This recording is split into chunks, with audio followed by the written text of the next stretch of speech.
la tenue de conférences, des rencontres, des séminaires, des colloques nationaux, régionaux et internationaux.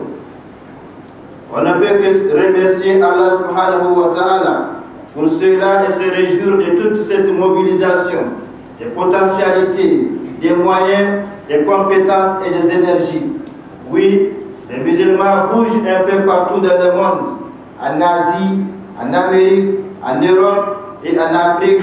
avec une intensité et une fréquence d'activité indescriptibles.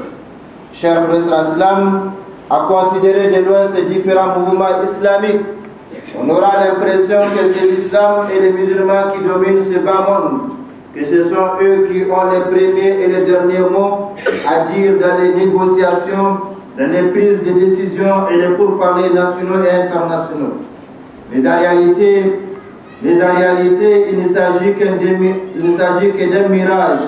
ou d'un épouvantail qui n'effraie que celui qui l'a planté. En effet, malgré tout ce tapage médiatique national et international autour des activités islamiques, malgré ces réunions, ces conférences et ces rencontres nationales, régionales et internationales, malgré cette pléthore de structures et organisations islamiques multiformes, multidimensionnelles et multidisciplinaires,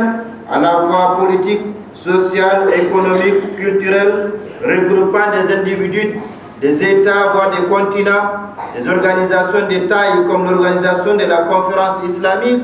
la Ligue islamique mondiale, la Banque islamique de développement, l'Organisation islamique pour l'éducation, la science et la culture, l'Assemblée mondiale de la jeunesse musulmane, l'Agence des musulmans d'Afrique, et que sais-je encore, malgré l'existence de toutes ces organisations et institutions islamiques,